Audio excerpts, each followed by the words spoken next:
Hey, what's going on everybody? This is Thomas and welcome back to the channel here for video 7 of my 7-day challenge. Achievement unlocked, pat on the back, nice job, nice job. So today's video is going to be on retrospectives and specifically personal retrospectives and how you can utilize those to improve upon your career and your overall life.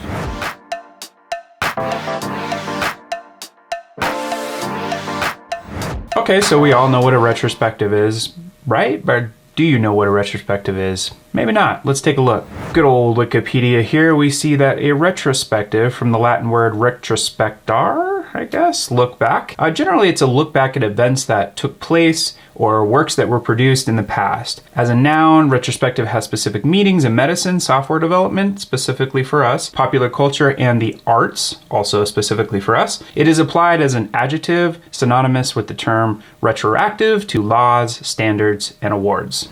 Okay, it's a look back on time, it's a look back on an event or series of events, and then gathering data on those events to analyze how it occurred, why it occurred, and make improvements. For those of you already in the dev world, the design world, the art world, whatever, you may have heard this term through something like Jira or something like Scrum methodologies or Agile methodologies. So some of us might already be familiar with this. Definitely a whole different series of videos on the channel. I'm probably going to cover this in depth, kind of had a light bulb go off right there about covering Agile and Scrum and all these different software development terms. It's important to know because you're likely going to be working in one of these methodologies or these development tactics in your job in the future, your career. But it's also one of those interview questions that always get asked on almost every interview I've been on in UX design or development role or a front-end gig. They always ask about Agile methodologies. You need to know this stuff. But the core idea I wanted to touch on specifically for this video is that in the software world, they do these practices and they do these ceremonies is what they call them. They'll do them weekly, maybe bi-weekly, monthly, whatever. You could do it per quarter, per half year, per year, whatever. The time frame doesn't really matter, but the idea is that you sit down as a team and you talk about what went right and what went wrong during that iteration or that sprint, they call them. And you're able to uncover some pretty interesting things. When you're sitting down and you're talking as a team, you get a lot of sticky notes out, you put them up on the board, and you just talk about what went right, what went wrong, and how do we fix it for the next sprint. And some of the best teams that I've worked on over my career and some of the best companies that I've worked for have really leveraged this practice to its full potential. It's just dedicated time to really sit down as a team and analyze everything about what went right, what went wrong, and what you can improve for the next set of sprints. So that's how it works in the software world. But I think there's a lot of those same practices and those same methodologies that we can apply to our own lives and our own career. I absolutely love sharing this specific type of thing on the channel because it's something that I have used and utilized for as long as I can remember. Honestly, again, since I was a little kid. So I mentioned this on another one of the 7-day videos on this 7-day challenge, but I've been doing personal retrospectives on myself for as long as I can remember. I didn't think of it as a retrospective when I was growing up, when I was 9 years old, but I would, strangely enough, I would sit down and I would just get some peace and quiet and sit in a dark room, or I'd go outside or whatever, and I would think about what's been going right, what's been going wrong with my schoolwork, with my friends, with whatever it is. And it's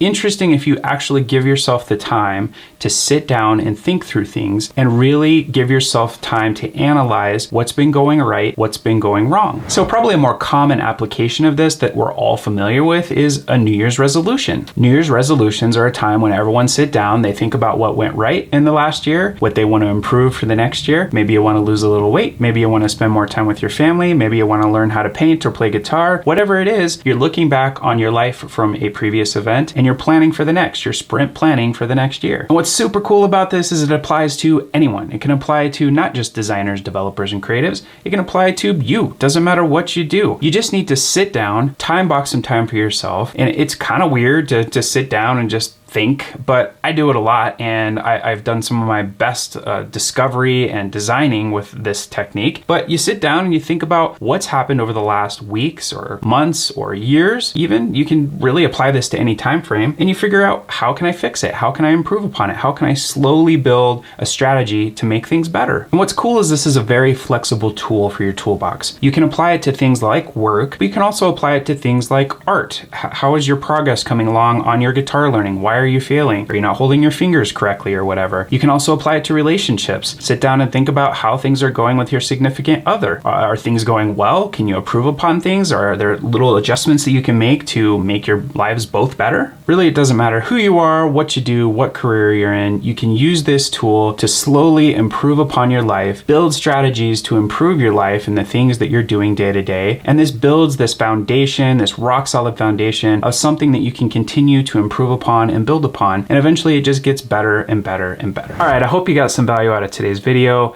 This one was an important one to me. It's a tool that I have used in my career and life for as long as I can remember. I hope you got some value out of the entire 7-day series. If you have any ideas or series ideas or topic ideas you'd like me to cover on the channel, please leave those in the comments below. I am always checking the comments and always happy to build any type of video that you may need or desire or want to see on the channel, because that's why I'm here, is to educate and share ideas. Hope you have a great 4th of July for those of you who are celebrating. Stay safe out there, and more importantly, stay healthy. And until the next video, I'll see you then.